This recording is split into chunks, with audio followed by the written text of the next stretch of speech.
sa tamang serbisyo. DZRH, 78 taon ng paglilingkod sa pagbabalita. DZRH, subok na sa balita. DZRH, haligi ng katotohanan. DZRH, makabagong bayanihan, serbisyong tapat sa iyo. DZRH. Miyembro ng KBP, kapisanan ng mga broadcaster ng Pilipinas. MBC Network News, broadcasting nationwide, worldwide, and netwide. From MBC Manila Broadcasting Company in Pasay City, ito ang MBC Network News. Sa headlines ng MBC Network News. Marawi, nasa full control na ng Armed Forces. Surgical airstrike sa Marawi, kinundi ng marami umanong sinira. Temporary lockdown, ikinasa sa Iligan. Alok na tulong ni Miswari laban sa Maute, approve kay Pangulong Duterte. Sa trending news, traffic enforcer, huli sa aktong pangungutong. Dahil nakabukas ang flash ng cellphone, pamboboso ng lalaki, bistado. Sa good news, anak ng isang magsasaka at anak ng isang pulis ginawaran ng full scholarship sa Harvard at Columbia University. Sa Lambanus, alamin, ano-ano nga ba ang mga teroristang grupo na patuloy na naghahatid ng gulo sa bansa? Sa Discovery, kakaibang wall detector na imbento. Balita mula sa Honduras, 4 katao kabilang ang sanggol sa sinapupunan patay sa stampede. Sa Game Now, Coach Freddie Roach natutuwa sa improvement ni Manny Pacquiao. Sa showbiz, Jed Madela nagbabala ng demanda sa mga naninira sa kanya. Kylie Padilla naluha sa pag-aasikaso sa kanya ni Mariel Rodriguez.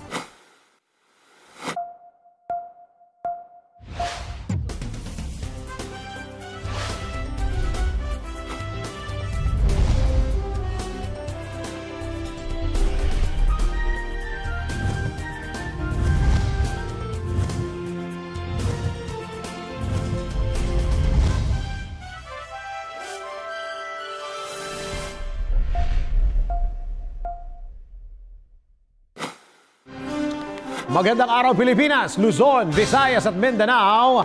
Samahan po ninyo ako ng kalating oras sa balitan. Narito ang detalye ng mga balita.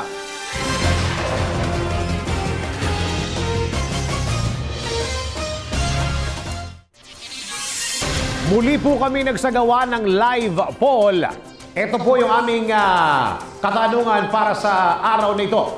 Kung ikaw, si Pangulong Duterte, ito yung kahapon ito. Kung ikaw si Pangulong Duterte, hihingi ka ba ng tulong sa MILF, MNLF at NPA para labanan ang Maute Group? Para sa mga nagsabi ng yes o dapat humingi ng tulong sa mga kaliwang grupo, nakakuha po. Ayan po ang score, 3,842 yung mga pabor. Samantala, ang mga nagsabi ng no ay umabot sa halos 400 votes. Samantala, para naman sa ating ongoing live poll, dito pa rin sa DZRH News Television, puntahan nyo lang po yung FB account namin, yung FB page. Ito po yung katanungan. Kung lumala ang terorismo sa Pilipinas, saang bansa mas dapat tayong humingi ng tulong? Ayan, nakikita po ninyo sa inyong mga screens kung anong bansa ang mga may pinakamaraming votes so far. Ipahayag po ang inyong opinion at magkaroon ng pakialam sa issue ng lipunan.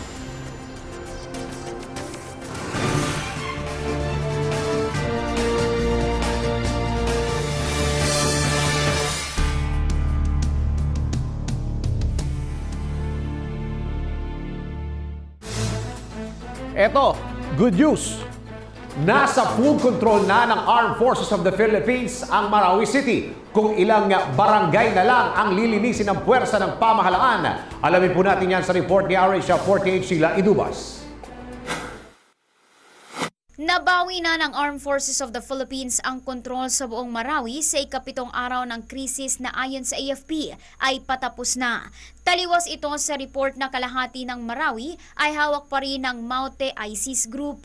Ayon kay Brigadier General Restituto Padilla, spokesman ng AFP, in full control na ang militar sa lungsod batay sa report ng ground commanders na malapit nang matapos ang krisis. Pero inamin ni Padilla na may nangyayari pang bakbakan sa ilang barangay pero mabilis na rumiresponde ang mga tauhan ng PNP at AFP. Inamin ng tagapagsalita ng AFP na target nilang maaresto ang leader ng terror group na si Isnilon Hapilon na nasa Marawi pa rin. Para sa MBC Network News RH48, Sheila Edubas naglilingkod sa pagbabalita. Marawi City inulan ng airstrikes. Nagpakawala ang AFP ng surgical airstrike sa Marawi City na agad namang kinundina dahil marami o anong establishmento at kabahayan ang nadamay at nasira. Kung ano ang depensa dito ng Fort Niya RH44 Viendacles. Idinipensa ng AFP ang ginawang surgical airstrike sa Marawi City. Ginawa ni AFP spokesman Brigadier General Restituto Padilla Jr.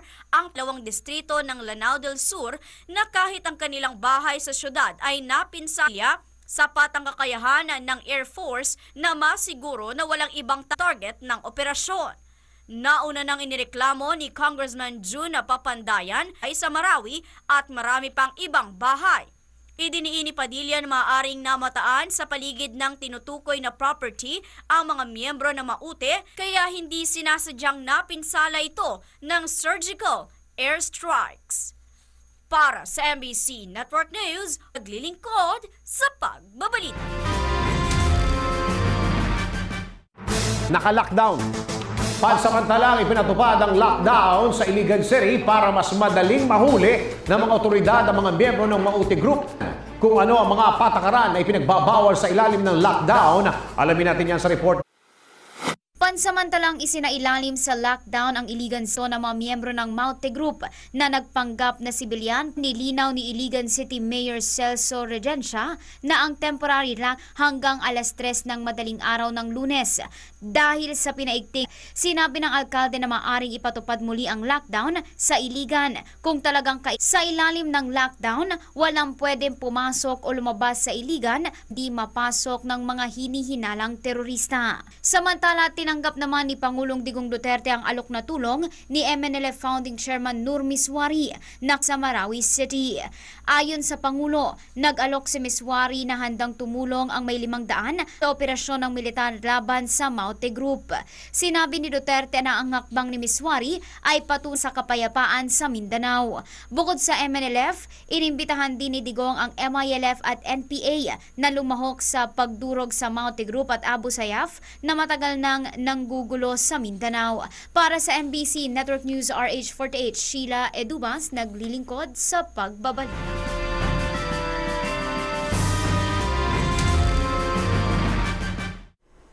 Samantala, patungkol pa rin ito sa Maute Group. Maute Group at mga narco-politician kapwa nagtutulungan. Ayon po yan kay Police Director General Bato de la Rosa. Magbabalita si Tuay Raymond Dadbas. Mga narco-politicians sa proteksyon na ibinibigay sa kanila ng Maute Group. Ang kapalit ng Maute Group sa pagipaglaban kontra sa gobyerno. Ito ang paliwanag ni Police Director General Ronald Bato de la Rosa kasunod ng pahayag ni Pangulong Rodrigo Duterte na suportado ng mga narco-politicians ang nasabing lokal na terorista. Sa katunayan na nagkaroon pa ng drug summit sa Marawi bago pa man sila naupo sa pwesto noong July 2016. Sa mga narco-politicians, pinaniniwala ang galing ang pondo na ginamit na pinambili ng mga malakas na uri ng baril ng Maute Group. Kasama sila sa magiging target ngayon ng operasyon ng PNP sa nasabing rehiyon. Idinagdag ni De La Rosa na hanggang ngayon ay wala pang verification kung kinikilala nga ng ISIS ang Maute Group at kung may pondo na silang galing sa nasabing international terrorist group. Iyan ang DZRH News. Raymond Dadpa, Saris 28, naglilingkod sa pagbabalita.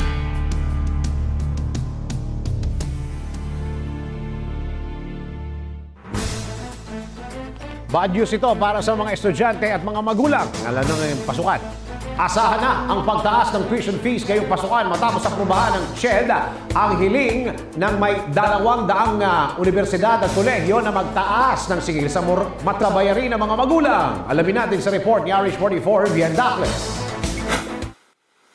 CHED ang hirit na taas matrikula at iba pang bayarin sa may 268 kolehiyo at universidad sa pagpasok ng school year 2017 education institution na inaprubahan ng tuition Southern Luzon at Central Luzon.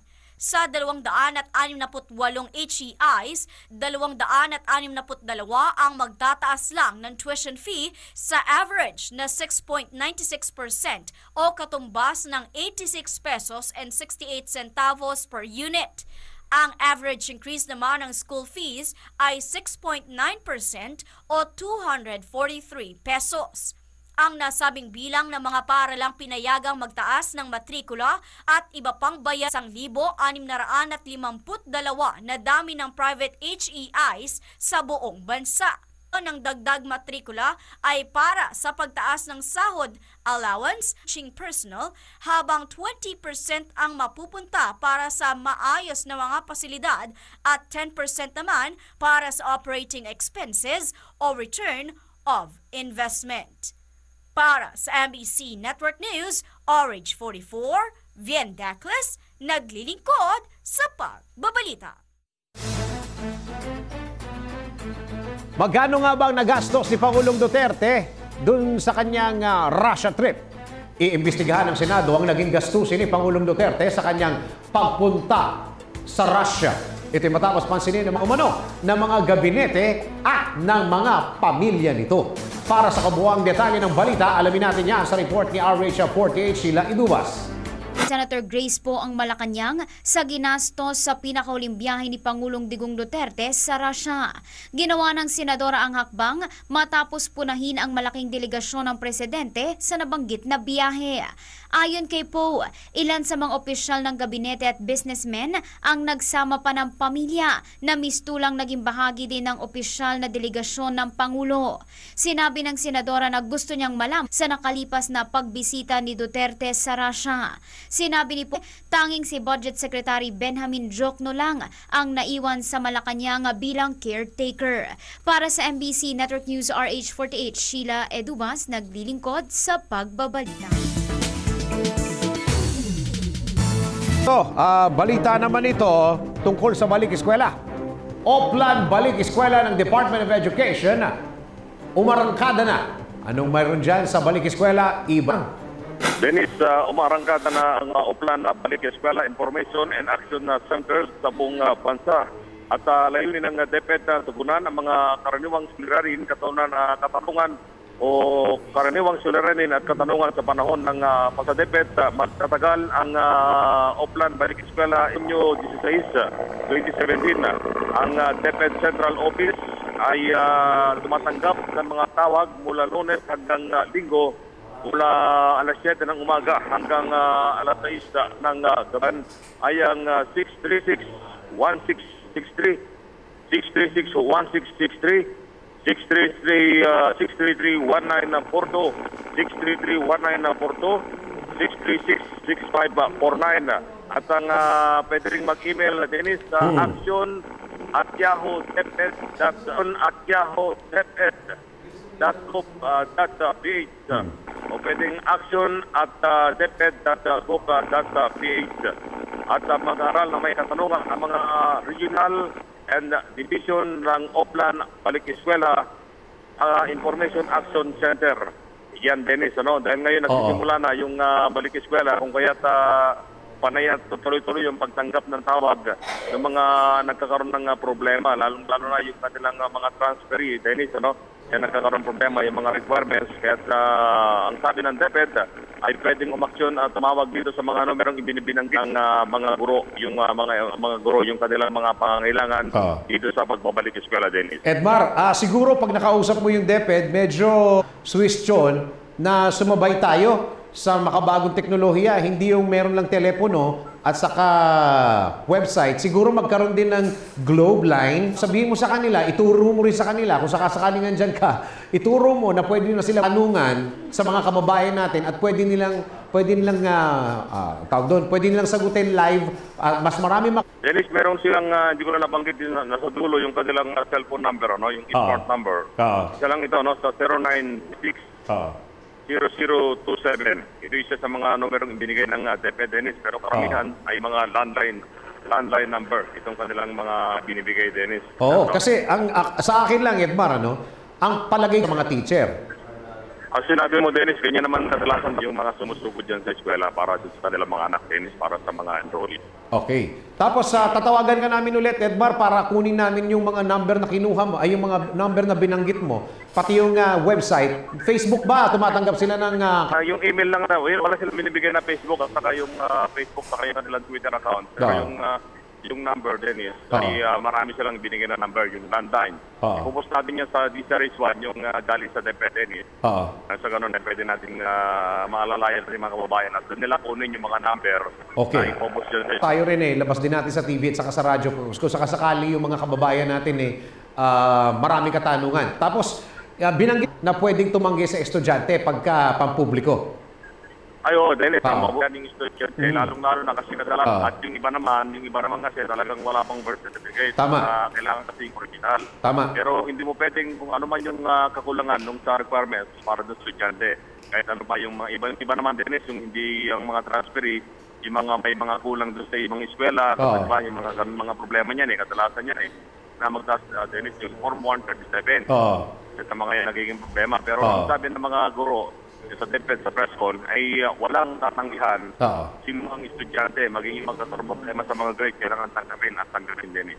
Saka Edward, ikaw alam mo to, yung nangyaring yung past this March lang sa Katutakan Sunog ng mga komunidad, talaga walang tanggihan sa mga estudyanteng mag-enroll. Tama? Ang nilagay din sa yung Oakland Marine Eskwela at dito yung tinutukuran itong mga problemang ito na binabanggit natin, Dennis. Okay, maraming... February 24, nagpiling ko sa pagbabalita. Nagbabalita. Samantala, Governor Sampina na ito, maring ipakulong ng Kongreso si Governor Amy Marcos matapos ilang ulit na inisnab ang investigasyon sa anomalyang paggamit ng tobacco excise tax. Kung sino-sino pa ang mga dawit sa eskandalo. Alamin natin sa report ni RH44 Vienda. Naglabas ang Kongreso ng sabina na humarap si Ilocos Norte Governor Amy Marcos sa investigasyon nito sa umano'y anomalya sa tobacco excise tax ni Ms. Marquez na paunlakan ang hearing ng House Committee on Good Government and Public Accountability. 6 na matataas na opisyal ng Ilocos Norte Provincial Government sa Batasan Pambansa Complex dahil sa pagtangging sumagot sa tanong ng mga kongresista tungkol sa tobacco excise tax. Nagkasundo mga ng Kapitolyo at ikulong sila sa Batasan Pambansa Complex hanggang sa magbalik komite na magsasagawa ng hearings kahit walang sesyon. Kabilang sa nakakulong sa Kamara si Provincial Treasurer Josephine Calahate, staff niyang sina Encarnacion Gaor at Jenedine Hambaro, Accountant 4 Eden Batulayan, Pedro Agkawili, Chairman ng BIDSENA Planning and Development Office at Evangeline Tabulog, Budget Officer ng Ilocos Norte. RH44, Vien Dacles, naglilingkod.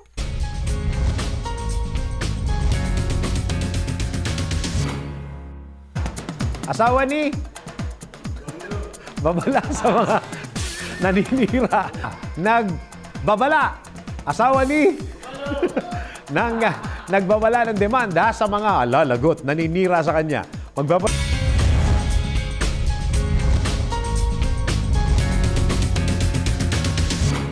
Hanggat maaari ay ayaw ni Jed Madesher sa kanya, partikular na ang pag-question sa kanyang gender. Dahil dito, kung kaya't nagbabala si Jed sa mga taong mahilig mag-post ng kung ano-ano na maging maingat dahil posibleng maging dahilan ito na isang gulo sa buhay tao at wala rin siyang inagrabyado, kaya't kapag binabash umano siya ay pinagsasabihan niya ang mga ito, ngunit kapag lumabis na umano at ayaw pa rin tumigil ay ang iba pang detalye tungkol sa balitang yan na mamayang alas 12 ng tanghali sa aking STL, Showbiz Chismis Live. At yan aking balita. Ako naman si RH43 Rocky ang inyong...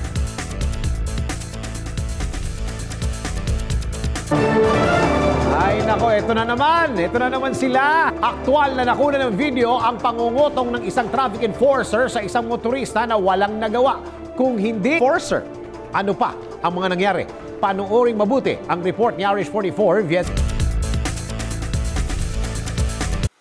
Huling-huli sa camera ang traffic enforcer na ito, isang motorista sa bahagi ng Pasig Rotonda. Kumuha at nag-upload ng naturang video, karaniwan na ang ganitong eksenahan pa umano mismo ng mga traffic enforcer. Sa video, makikita na tila masins at ng motorista ang hinuli nito na tila ba humihingi ng padulas mula sa naturang motorista.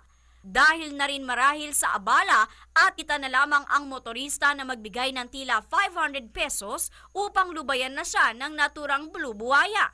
Matapos makakotong, agad na umalis ang enforcer na tila walang. Si Network News, RH44, Vien Daclas, naglilingkod sa pagbabalita. para sa mga commuter ha, maging aware po kayo sa inyong paligid. Dahil hindi mo masasabi kung sino ang inyong makakasabay at kung ano ang maring gawin nila. Tulad na lamang ng mga taong namboboso o pamboboso ang nakahiligan. Narito, panoorin at tandaan ninyo ang lalaking tampok sa ating trending news. Ihatid sa atin yan. Nagbabalik si RH44, Vien Daclas.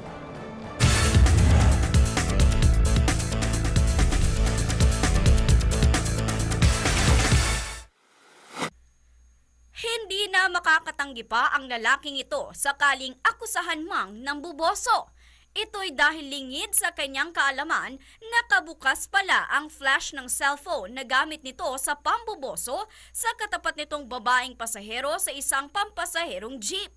Dahil tuloy dito, agad ring kinuna ng video ng biktima ang lalaking nahuli nito sa akto ng pambuboso at pagkuha ng video sa kanyang legs. Samantala, hindi naman malinaw kung naisumbong man ang naturang lalaki sa mga otoridad.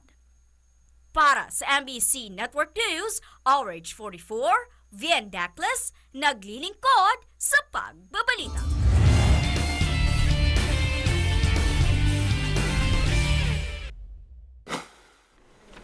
Ito dapat ang mga kabataang ito ay tinutularan. Dahil dalawang kabataang Pinoy ang napunibersidad sa buong mundo. Sino-sino sila at ano-ano ang mga eskwelahan ang kanilang pinapasukan o papasukan? Alamin natin sa Good News Report. Pamalas ng galing ang lahi ni Juan sa isang competition o Healthcare Access Challenge na ginanap sa London, United Kingdom.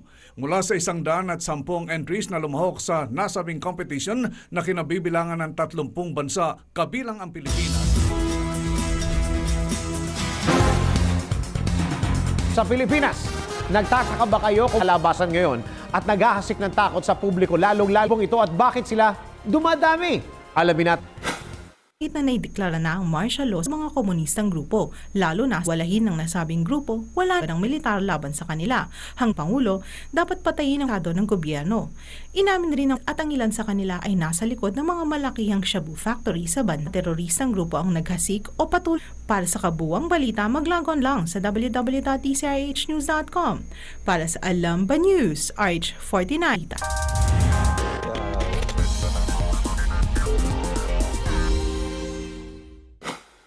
Good news po para sa mahiling mag-ayos ng bahay. Lalo na yung mga mahiling magsabit ng mga dahil baka mali ang lokasyon ng kanilang bubutasan or dahil naimbento na ang... Yan ang pangalan niyan. Wala, bot. Kung paano ito makakatulong sa inyo, alamin po natin sa report ni RH44, Vien Daclas. Ba ang likurang bahagi ng wall, di mo alam kung saan ito banda. May kumakaluskus ba sa pagitan ng walls ng bahay mo? Ang problema, hindi mo alam kung ano ito at kung saan ito banda. May problema, hindi mo alam kung saan baka tamaan ng wiring o yung problema sa pamagitan na maaaring makita ang mga bagay na nasa likurang bahagi ng wall ng bahay mo at makikita mo na ang plastic, metal pipes, electrical your walls. Nakakadetect din ito ng movement behind the wall, ulungga ang daga o kaya'y ahas at iba pang mga insekto. Sa pamagitan din ng app na ito, malalaman mo ang lalim ng cement drywall. At yan ang ating news cavalry, RH44, Vien Declas, naglilingkod sa pagbabalita.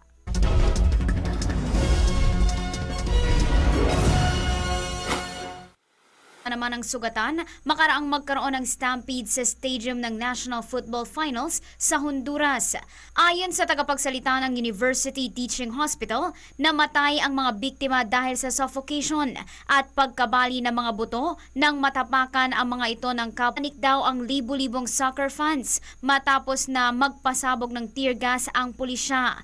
Dagdag pa ng mga otoridad, isang buntis din ang nakunan matapos madaganan at magtamo ng mga sugat sa katawan. Samantala, niyanig naman ng magnitude 6.6 na lindol ang Sulawesi Islands sa Indonesia. 9 kilometers ang lindol at ang epicenter nito ay sa southeast ng Palu. Paliwanag naman ng Disaster Mitigation Agency ng Indonesia, tumagal ng 20 segundo ang paggalaw ng lupa. Pinawi naman ng Indonesian Agency ang pangamba ng publiko sa banta ng tsunami matapos ang pagyanig. Para naglilingkod sa pagbabalita.